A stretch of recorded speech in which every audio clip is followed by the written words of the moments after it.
Hey guys, welcome to Bread 41. It's Owen here again. We are going to mix another bread today. It's something a little bit more simple than sourdough. It's still great. It's a yeasted bread. Same sort of scenario as making a sourdough bread. I use a little bit of whole wheat flour and again back with the spelt. Really fond of adding a blend to anything we're making, even if it's a simple pan loaf. This is really good. I'm going to show you a couple of different things today where I'm going to show you how to use this little guy. It's fresh yeast, so it's available, pretty much supermarkets have it. Any Polish shop will definitely have it. I always say why, because East Europeans love bread, so they always seem to sell fresh yeast. If you can't get fresh yeast, you can use dried yeast, but I'd encourage trying to get some fresh yeast.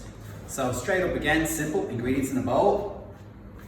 All we're going to do is slightly mix. Always the same process of bread making. Super simple. It works for you, you don't work for it. So it's really easy. In with our salt. Again, on salt, guys, buy a decent salt, a good salt. That stuff that says table salt on it isn't necessarily salt at all, so I'd encourage you to spend a little bit on the salt. Mixing it around. Now, very easy. One hand on the edge of the bowl, hand in. Again, using water straight from the tap for this. If you wanted to do, get a little bit of sour milk or a little bit of milk going, you wanted to put milk in as liquid, super good, okay. Simple water goes in, and simple. Next stage, very simple. Get your fresh yeast, and all you're going to do is crumble it in, okay? Don't worry too much about heating milk or lukewarming milk, just straight in.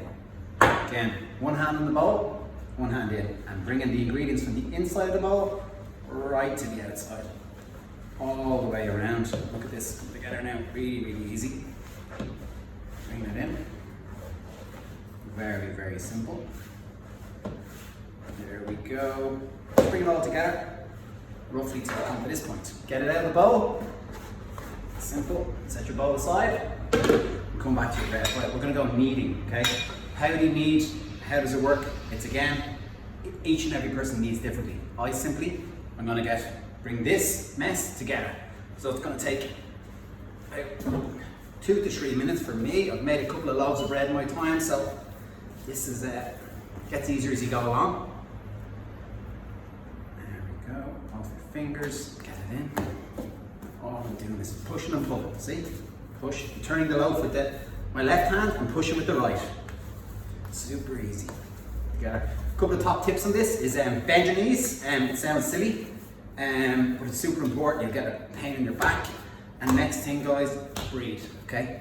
While we're doing this. Otherwise, you'll say it's too much of a workout. As you can see here, super simple, come together. If you just follow this process for 2 to 3 minutes, and then from this point here, when we knead it and it comes together, all we're gonna do is gonna let us go to rest. So, resting period, super important. And what we're looking to happen in the resting period is we're looking for it to double in size, okay? And again, see? Slap and fold, really easy. If you've had a tough day at the office, you can give it a bit more of that.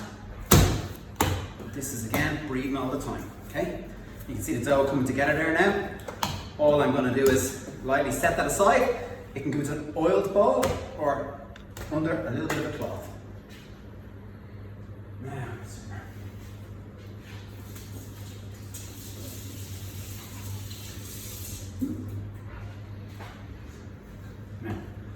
Now come back to it. It's going to take about 40 minutes to an hour and a half to prove, okay? Get a lot of questions about proving, why I'm proving. Do you not just put this in a tin and knock it into the thing? No, you don't. You have to let bread relax. And when time relaxes, it develops flavour, okay? So you can see there, that's just rested a couple of minutes even. That's super nice. Pop it aside, then you're going to come back. Get your counter clean a little bit. Now, super good here. Now, this is what you're looking for. Your bread has relaxed, it's doubled in size, it's active, it's nice and wobbly. And all you're going to do is pop it out. Okay? You can see I oiled the bowl, and all I'm going to do is nice. This is the stage that you refer to as knocking back. I don't tend to knock back, I'm very relaxed. I just take the air out of it, the gas out of it, and from this point here, I'm going to shape a loaf. So for this reason, I'm going to portion this in 3. 1, 2, 3. Top tip when you're making bread, guys, double the recipe, you know, make 2 loaves, 3 loaves, set one in the freezer, call into a neighbor, drop it into a neighbor. It's super important. It's a wonderful gift to get. If someone calls in and gives you a freshly baked piece of bread, it's pretty nice. When you go back to getting out and going to parties, this is, you don't need to bring a bottle of wine, you bring a lovely loaf of bread. So what I do there, guys, very simply, I just tidy the loaf. All I'm doing is really just 2 hands, touch the surface, and around you go. 1, 2, and the third. There you go, okay? So from this point to the oven, okay, you're talking anywhere from, again, an hour, 2 hours, 3 hours, depending on where it is. I like a couple of things, you know, I like the loaf tin. I think this is really, really good and easy for beginner bakers. There's no real trick. You can just literally fold your dough in half, like so. See the way I shaped it long? So everything starts round, and then we're getting one hand, pulling and tucking, like so. Again, one hand, pulling and tucking. 1, 2, 3, and then all we're doing is simply going into a baton. Really, it's like it's a wicker, made from wicker. It's really good for resting. It's not a necessity when baking, guys. All I'm going to do is pop it in here, set it aside. Next one, I'm going to a loaf tin, and all I do is oil that's pre-oiled, and again, set it aside. Next one. Now, if you don't have a loaf tin, you don't have the basket, very, very simply, you're going to get a tea towel, okay? Lay it out. You're going to get a little bit of flour. Why the flour? It's going to stop the bread sticking to the towel. And simply, seam side up. So you see what I did there? I have the bread down, resting. I've turned it over. I've popped it on the couche or tea towel. And all I'm doing is allowing it to rest. At this point here, guys, the bread does not go to the oven. You need to allow this to grow at least 2/3. And this, because there's fresh yeast, it's literally going to take about an hour and a half.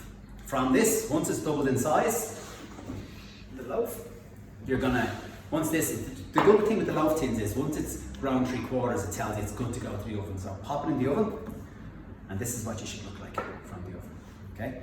Difference with a yeasted bread, you'll see it's quite soft, but it's a really good eater. Same with this guy, when this guy's doubled in size, you're simply gonna turn it upside down, lay it out. A knife, a scissors is a really good way to score. I use a lame, it's just got a little razor blade on it, and scoring right way, wrong way through it, no, whatever works. So one quick score, and from that point, it's gonna pop in the oven. Same scenario, when this is doubled in size, we're gonna turn it upside down, again, and we're just gonna score. And pop it in the oven. Thanks for watching, guys, see you next time.